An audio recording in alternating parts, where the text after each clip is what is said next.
Hi, my name's Niki. This is The Interventionalist. And today I want to talk about touch-me-nots or stone tops and pillow princesses. This is going to be technically like a part 2 to a video I did a couple weeks ago talking about touch-me-nots and pillow princesses. In that video, I kind of talk about the way that things like emotional labor aren't equally valued, and sort of the expectations in sex that I think are based on sexist, like patriarchal roles. But I wanted to talk about it again because even on that video, I had some people comment what I find to be very weird things. And even since then, I've seen other weird videos like on TikTok shitting on particularly pillow princesses. And because of that, I thought I would talk about why people might be these things, why someone might identify or have these specific kind of boundaries, because I think maybe that could be helpful for those who can't seem to really understand. And I do know that when we hear the term touch-me-not, I think a lot of people can intuit the kind of trauma that could have informed that. But when it comes to a pillow princess in particular, I see so much like disregard and hate for. I don't know why. It seems really hard for people to grasp that there's like someone who just feels uncomfortable giving touch. And I think I'm in a unique position to talk about this because in my last video, I mentioned that I did identify as a touch-me-not at one point. I identified as these things before I really even had language for them. I identified as a touch-me-not at one point, and then I went to being a switch. I started as a switch, identified as a stone top, touch-me-not, went back to being a switch, went through something quite traumatic, didn't want to touch other people. So then, by definition, I would have been a pillow princess, though I didn't have the language for that for really at the time. And then I went back to being a switch.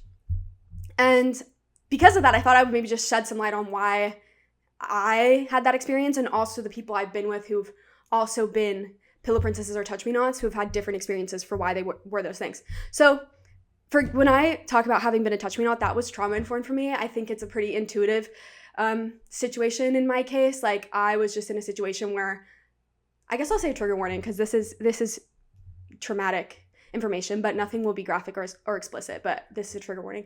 I experienced touch against my will, and so therefore to be touched by another person was incredibly uncomfortable. And I think the best way that I can describe it, because I've seen people, even on the video I posted last time, and I've seen these comments on TikTok, is like, how could you not want someone to touch you if you're attracted to them? Like if you're turned on, how could you not want someone to touch you? I think the best way that I could describe it as someone who is a touch-me-not for that specific reason, who did still experience like sexual attraction and sexual arousal, is even if I was turned on or like my body was like sexually aroused, the best way I could describe it is it's kind of like if you are freezing cold, like you were just out in freezing cold weather and you come inside and you're trying to get warm and you run your hand under hot water. It's supposed to feel good, or warm water, it's supposed to feel good because you're trying to ease like the sensation of the cold, but instead it burns. And then eventually it eases and you start to feel better, but it burns. And so it's kind of paradoxical because it's supposed to be easing the pain that's coming with the cold or the discomfort that's coming with the cold. So if it's like sexual arousal, being touched is supposed to like ease that arousal, like the stimulate, whatever. It hurt. It caused me to be dysregulated and it would cause me to dissociate because I was traumatized. That's really all there is to it. And so gentle touch or rough touch didn't make a difference. My body like really couldn't differentiate. Touch was just like an external threat is the best way I could put it. When I was thinking about this, I was thinking about the concept of cognitive dissonance because we know how this happens a lot in abusive relationships where we can think or know something or have these beliefs and then our actions don't match. So in abusive relationships, that'll happen often because you can know that what's happening is abusive and yet like you can't get yourself to react in the way that you wish you could, like leave or fight back or whatever, which is something that I've experienced. And a more, I think, trivial way to explain like cognitive dissonance is someone who smokes cigarettes, but also like believes in living a healthy lifestyle, things like that. And I was thinking about this and I was like thinking about touch-me-nots and pillow princesses. And I think that rather than cognitive dissonance, I do think there's a bit of that at play. I think there's a somatic dissonance where your mind might want something and you might intellectually or mentally be aware that this is a safe situation or that you're not in a threatening situation, and yet your external physical body still rejects it. And it's a very confusing situation to be in. And I think that there's a lot of dissonance that causes because of that dysregulation. And due to that, it's not enjoyable. And so that was my particular experience, was my body would reject touch even if I was like sexually aroused. And I like want to touch mentally at times, but my body would reject it. And then other times mentally I would not want it, but my body would be like still aroused, but mentally be like, no, you're gonna like cause me to have a freak out. Like all the memories are gonna come in infiltrating all those traumatic memories. So it would like switch or vary the kind of impact it had on me. But the point is, like, my body and my mind were not aligned, which is a really important concept, especially when talking about things like sexual assault, but I'm not gonna get into that. Anyways, that's the reason I experienced it. I no longer identify that way because it was trauma informed for me, and I'm lucky enough to have been in a position to like heal from that and get a lot of help and therapy. But for some people, that is a lasting identity, and that's all there's to it. It's a non-negotiable, something that should be respected. It doesn't need to be questioned. But I do want to shed some light on some other reasons that people are touch-me-nots. So, first of all, some people are touch-me-nots because they genuinely do not physically experience sexual arousal or like experience arousal from sexual stimulus. So I had people in the comments of that video, if you want to go and watch that video, I'll link it. People talk about that they just don't experience like sexual stimulation that way, or it makes them really uncomfortable to experience sexual stimulation. For some people, it said it's really dysregulating. For some people, it was physically painful because our bodies don't all function the same way. Some people literally do not experience sexual attraction. If you're asexual, you can still be an asexual lesbian. Some people don't experience it for different reasons because of maybe trauma that's happened to their body. And the reason I say that is because I've been with touch-me-nots. And so even when I wasn't someone who, like, I guess would have identified as a pillow princess, I have been with touch-me-nots, so I played the opposite role. And there were two people that I've been with had different reasons. And I think this can shed some light. One was because they had nerve damage because of an accident they had been in. So they had literal nerve damage, like to that part of their body. And so receiving physical sexual stimulus that way was either painful or they didn't feel anything at all. But it did not feel good. And they still experienced like a sex drive and wanted to have sex. They just like were averse to that. They did not want to be touched. It didn't do anything for them. And another person who I was with told me that they identified like somewhere on the asexual spectrum, but they were touch-me-not, but they do want to like give to their partner, that they really enjoy it, but it's just not in the same way that someone does when they experience like physical sexual arousal. It was a really interesting conversation, and I was with that person for a little while. And I think that can maybe shed light on how some people can have relationships like who's asexual and also allosexual. There can still be a sexual relationship that exists there. It's just different, and it's relevant to that interpersonal relationship. And those are just some of the reasons that like I've known people to identify that way, why I've identified that way. And now I want to also, side note, I was thinking about this. I got way less pushback because people would push back on me being like, no, I don't really want to be touched. Like, I'm a touch-me-not. When I finally had that language, I would say that when I was in that part of my life, people would push back on it. They'd really like push to want to touch me and make me really uncomfortable. But I did notice that I had a lot less pushback if I was dressed more masculine, and if I was dressed more feminine, there was just an immediate confusion as to me saying like, no, like I would identify as like a touch-me-not. There was a dissonance there that I found to be really interesting. I think that that's probably like a lot of internalized gender roles and expectations, but that's just a side note. It was just something I was thinking about. Okay, now I want to talk about pillow princesses because this is the one people really don't understand. So this is something I didn't mention in my last video because this is not the language I think I really had at this time in my life.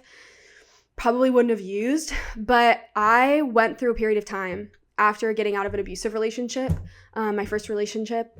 I have quite a few videos talking about it, where touching other people was really triggering for me. And I think that can be difficult for people to understand, but there's different reasons people can be pillow princesses, but to put some perspective onto the kind of trauma that could cause that, because maybe it would be helpful to hear this. So this is like a trigger warning, because this is not graphic, but if you are forced against your will to perform sexual acts for somebody, for example, under the threat of like violence, it becomes a very conditioned and traumatic response to have to perform those acts and to have to reenact them with somebody else later on after your body has been conditioned to do it under like threat or manipulation is incredibly physically triggering. So back to the concept of like somatic dissonance, I could be aware that the person I was with was not harmful or going to hurt me. And yet after I got out of that abusive relationship, when I was put back in a position of giving because I was used that way, I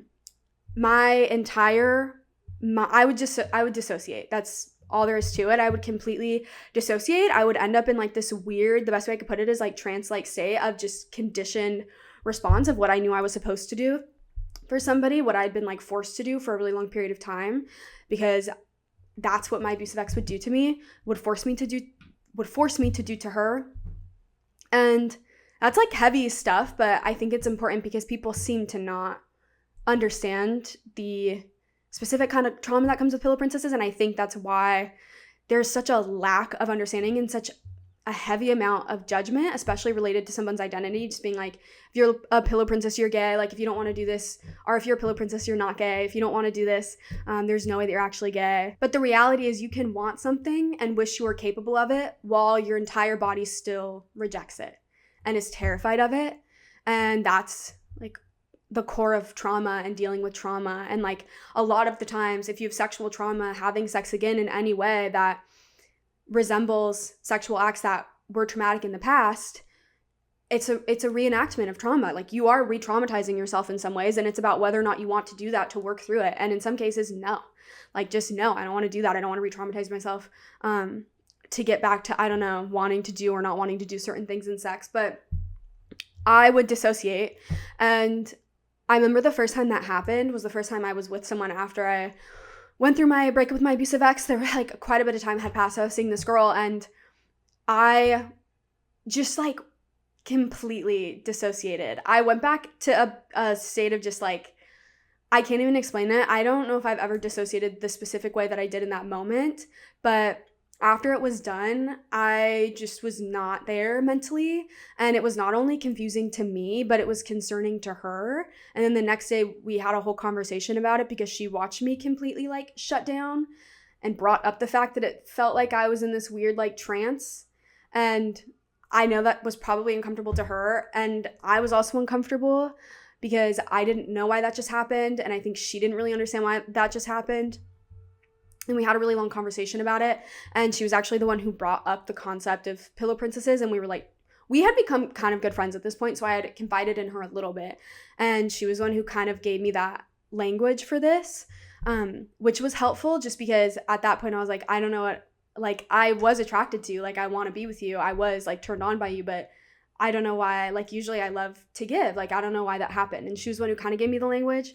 That was incredibly traumatic. That was like, I can laugh about it now, but that was on my birthday too. It happened on my birthday when I turned 23 and I was a mess. Like it fucked with me so bad. Like I was sobbing for hours. I don't know if I've ever cried that hard. It was very weird. It just caused like a very physical, somatic experience of trauma, like re-traumatization. And I think it's because it was such a conditioned sort of expectation of me to do certain things for somebody. And if I didn't, there would be violence or like threats of violence. And because of that, to then repeat those actions for somebody else, even if it was a safe situation, my body just shut down, just completely shut down because it's a survival response. You freeze, especially when you can't get out of a situation. Fight or flight, it doesn't exist. You just freeze. And so that's what happens. You freeze and you do as a way to survive, because if you can't get out of a situation and you can't fight in a situation, your body just freezes and kind of appeases. You freeze and appease. And that's what happens. And so when that happened, and that happened with that girl, I was like, oh fuck. Like I feel like I just like had a complete loss of self and identity, especially related to my relationship with sex, because I had been like a touch me not at one point and then a switch, and then now I can't touch someone without dissociating. Like what is going on? And that took a lot of therapy to heal, and also like a good relationship really helped me to heal my relationship to touch and like ease the dissociation and then finally be able to enjoy it again. But the thing is, like, these were trauma-informed experiences that I had, but not everyone has these experiences or has these boundaries because they are trauma-informed, though I think a lot of the times they are. And because of the fact that a lot of the times they are, I think it's important to maybe talk about what can inform that, especially in queer relationships, because the way that we tend to have sexual relationships is different.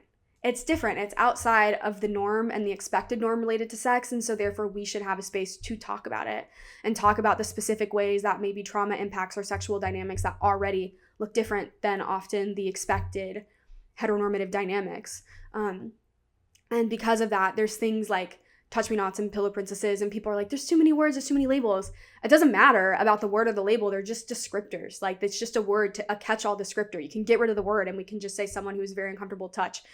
We don't have to use a label then for it, but it gives us like an immediate descriptor, which is why labels are helpful, because they allow us to have immediate recognition. And they exist for a reason. I said this in my last video, because in queer dynamics and in sexual dynamics, the way that we experience sex, especially if it's impacted by trauma, is very specific, and it can look different than how it does in like maybe like a heterosexual relationship where there are these sort of heteronormative expectations. And so it's good to have conversation, and to have conversation that develops terms that can help people identify themselves and therefore feel less alone, and use them themselves to find other people based off that immediate recognition to make them feel less alone. Because it's shitty to be in any position where you know that you are not like, I hate this word, but it's how you feel, and it's how I felt, that you're not normal. And already being gay and being queer, we're already outcast as abnormal, because there is this like heterosexist patriarchal idea of normal. And so I think it's so incredibly harmful to continue to push any kind of narrative that polices people's identity, especially in relation to their sexual dynamics and sexual relationships. Because already, I'm telling you, people who do not like gay people, they already think that the sex that you're having is invalid and wrong and incorrect and abnormal. So we don't need to continue to perpetuate that narrative within our own communities, because we have enough people from the outside who already believe that about us and our sexual relationships, no matter what they look like. So we should actively work to validate and affirm the very specific relationships that queer people do experience, and the specific sexual dynamics that are specific to queer relationships, like pillow princesses and touch me nots that are specific to lesbian culture. I think it's important to talk about, and I think it's important to like validate and affirm, because we already have a greater culture that demonizes gay sex in general. And as a result, I think it's important to talk about it in an uplifting way and in an open way, and without shaming and policing people's identities when they do try to discuss their experiences with sex, particularly queer sex that's already being shamed and confusing, and we already feel a lot of the times shame and guilt for. Perpetuating any shame or guilt for somebody's sexual preferences or dynamics, I think, is so incredibly harmful, and truly doing the work for the greater homophobic culture around us. I think it's just so shitty. I said this in my last video, but when you objectify people, and by objectify, I just mean give like objective standards to, so their sex needs to look like this objective standard and these objective ways in order to be valid sex, or sex that validates your sexual orientation, whether or not you're lesbian, or all of these things. By objectifying people, you're inherently creating a really dangerous space for the erasure of people, because you're creating a standard that then aims to erase and invalidate the experiences and identities of others. And it also ignores something that is an objective fact, which is that all of us have subjective experiences, subjective internal worlds, subjective experiences and relationships to our bodies, and trying to erase our subjectivity in favor of a greater objective weird norm or expectation, especially related to things like sex and sexual dynamics, is so incredibly harmful. And it's truly doing the work for people that are already homophobic and already want to demonize gay people, trying to, even within our own culture, police things as right or wrong, or weird or not weird. Like, we are already considered weird by the greater standard. So like, let's not further demonize queer people for the way that they express themselves, for example, in sex, or the sexual relationships they choose to have consensually in their interpersonal relationships. And it's just unfortunate that people feel so strongly in such a negative way. And I'm sure that now I see like such a kind of a ridiculous amount of videos now, people shitting on pillow princesses and touch me nots. And I think it's because obviously like one came up and I watched the whole thing, and then now they come up and I'll watch like at least probably like 30 seconds. And so they keep getting recommended. I need to click not interested, but I still think it's valuable to talk about because the videos exist. So whether or not I'm seeing them doesn't change the fact that they exist. And so therefore it's a conversation that I think is important to have. And I also think it's important to have pushback on, especially for people who are spreading rhetoric like this. It's really disappointing. And I try not to make character judgments about people often unless there's like obvious reasons. But this is one of them that's hard for me not to make like an immediate character judgment on. If somebody is like, if you don't do this, you're not normal. If you don't do this, you don't, all this stuff, that's really hard for me to not, I feel like, make a character judgment based off of if you're like trying to force someone into certain sexual roles or dynamics to make you feel like they're valid in their identity. I had some weird comments on the video I made talking about this. I had some that were just very concerning and very, I would say, to me, just very concerning, very pushy, like in terms of people's boundaries that immediately I deleted because I was like, this is very weird. I had one that was very odd. It was like, if you don't want to touch me, I assume you don't care about me and you don't want to make me feel good. And then started talking about how I had mentioned that I was like a touch me not at one point. And then they said, seems like, this is a crazy sentence, but this is what they said. Seems like you have some trans indicators. A lot of touch me nots have trans indicators. They like to use outside tools. It was like a crazy comment. I was like, what the fuck are you talking about? Like, please just get out. You're not allowed here. Get out. It was so odd. I just don't, but more than anything, I can laugh because, oh my God, it's so stupid. But the thing being like, if you don't touch me this way, you don't care about me, is so guilt trippy and such a really harmful thing to say and really unfair thing to say. Because, for example, I really cared about my partners and I wished I could have touched them in a way that didn't cause me to dissociate, but it caused me genuine psychological distress to the point that I was fully dissociating to do that. So to be like, well, then you don't care about me is just so harmful. And I think when people make comments like that, they're probably thinking, well, I'm not talking about the people that are traumatized. But you're pushing a greater narrative and rhetoric that therefore immediately does include the people that are traumatized because you're not differentiating and you're pushing like a greater narrative. And so because there's no differentiation, and it doesn't matter if it's trauma-informed or not, you are inherently going to harm those who are identifying this way or having these boundaries because they're traumatized. Even if in your head you're like, well, I'm not talking about those ones. Doesn't matter. You're pushing a greater narrative that includes them. And because it doesn't matter whether or not it is trauma-informed, it's just, I have a feeling people would probably respond that way if they were called out. They're like, well, I'm not talking about those ones. Well, it doesn't really matter. You need to stop pushing a narrative that will still inherently throw them under the bus. Or you could just stop altogether. That would be my advice. Maybe just stop. But that's just to say, like, I'm willing to bet people would, if they were called out on it, would be like, I'm not talking about those ones. But you're causing harm by talking about this that way at all, is my opinion. We have to be careful about the things that we say to avoid pushing like harmful rhetoric or agendas without even realizing it. And part of that is any kind of language that demonizes or invalidates people's like sexual dynamics and sexual experiences within our community that have terms because they have existed for a long time. So I don't know. I just thought I would make this video as a quick follow-up because it does seem to be confusing to people, particularly pillow princesses. That's my experience, why I would have identified that way. And it was something that like I was lucky enough that, not lucky enough, but I was lucky enough to get therapy that helped me work through trauma, that helped me understand my relationship to touch that way, and why I had so much somatic dissonance. But I'm sure that there's a lot of other reasons.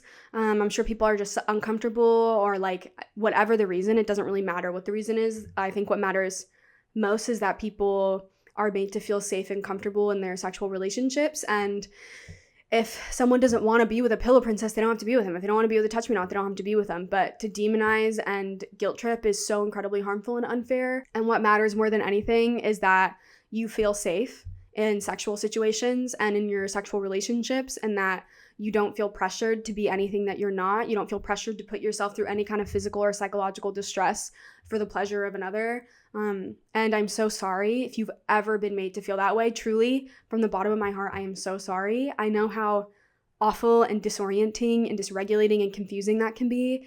And I hope you know that you deserve to feel nothing but safe in sexual experiences and sexual relationships. And anyone who tries to encourage you to put yourself in a position to feel otherwise can truly fuck off. Truly, I know that doesn't help when you're experiencing in the moment distress or pressure from somebody, but just like truly they can fuck off. They can fuck off. It's very disturbing to try and pressure someone or guilt them into doing things that make them physically or psychologically uncomfortable, especially when it comes to sex, which is such a vulnerable, intimate situation. A lot of us have complicated relationships with, and I'm just so sorry if you've ever been made to feel like your relationship to sex and touch and pleasure is wrong or makes you invalid in your identity, or something is wrong with you, or it's not okay, or nobody's ever going to want you because you have this specific experience, and apparently that's like a non-enjoyable experience for others to have.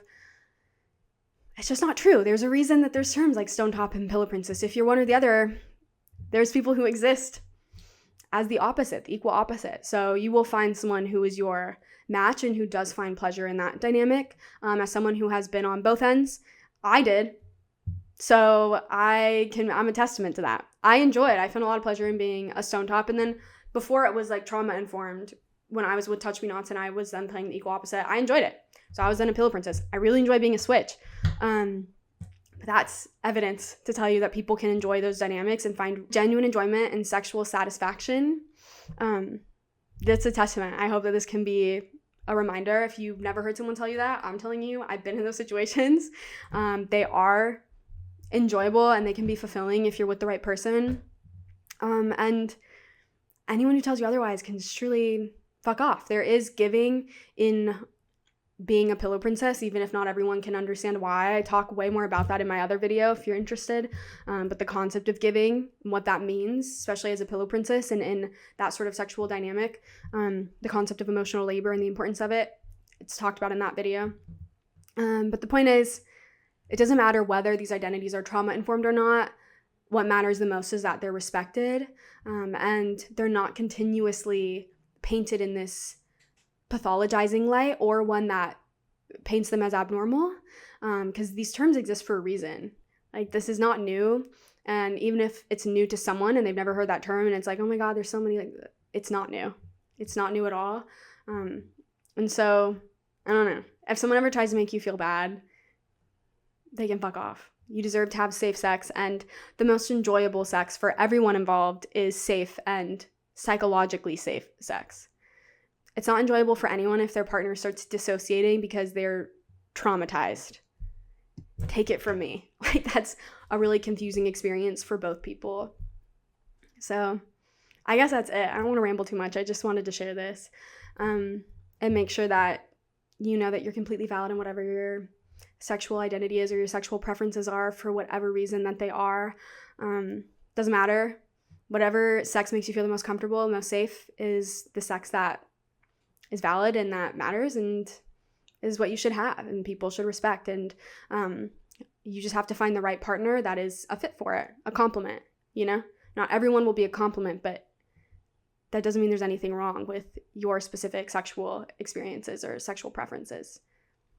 We're all different in our own way, objectively subjective. So, okay, I guess that's it. I don't want to ramble too much. Well, thank you for watching, for listening to me talk about my experiences. I know these are a little bit heavier, like, kind of topics or themes, but I think it's still important to talk about. I have a funnier video if you want to hear some lighthearted sex stories, because I want to ensure that sex isn't always seen as like heavy or scary or hard or something that has to be like a difficult conversation to have. It can be fun and awkward and silly. It doesn't always have to feel heavy. If you want to watch something funny, I have a Patreon and I have a video over there. I have 2 free ones. It's one of the free ones. It's my most embarrassing lesbian sex stories. So that's free if you want to watch it. It's really fucking embarrassing thinking about it. Like, okay. If you want to laugh at the funny experiences that can come in gay sex, that's over there. It's important to remember that sex can be fun and silly and awkward, whatever dynamic that you have, and enjoyable also. So if you want to watch that. And if you have anything that you want to talk about, anything you want to share, whether it's your experience related to this, a topic related to this, any thoughts that you have on this or anything else, any conversations you'd like to have, any kind of topics or themes you'd like to talk about, always feel free to share them, whether it's in the comments or you send a message to me directly or personally. My email's down below. I also have a submissions page if you want to write something and have it posted on like a website, a grader piece if you write, for example. There's written pieces up there already that I'll link that are really wonderful and often very gay. And I have a submissions, another YouTube channel for video submissions or like audio submissions. There's a video over there, which will be linked below if you would also like to share something but writing is not your medium. Always feel free to share something via video and I can upload it for a submission. But more importantly, if there's anything that you want to talk about, just to like vent that's heavy on your heart, that you have related an experience to this or just anything at all, I would be honored to hear it, whether it's in the comments or to me directly, anonymously or not. And I know others would probably love to hear it because it makes others feel less alone. One of the most common messages I get is people saying how much the comments make them feel way less alone. So just know that if you are leaving a comment and being vulnerable, your vulnerability is having an impact, is making an impact. If you choose to do that, if you're comfortable with it. And you're always welcome to. It's not only welcome, but wanted. I would be honored to hear it. I know others would be too. And yeah, I guess that's it. Okay, I guess that's it. I don't want to. I have that Patreon video. That'll be linked below. The Patreon in general, if you ever choose to subscribe, there's 2 free videos so you have an idea of what they are, but they're more mature topics, like topics about sex or sex psychology, but they're heavier, not the way I talk about it here. For example, I talk about like the normalization of violence in sex. I made one talking about like queer trauma and sort of the legal system and definitions, or queer sexual trauma and like the legal system definitions for sexual trauma and how those clash. So yeah. Okay, yeah, I guess that's it. So thank you for watching, for listening to me. I hope that even with this being a heavier themed video that you don't leave this feeling heavier hearted.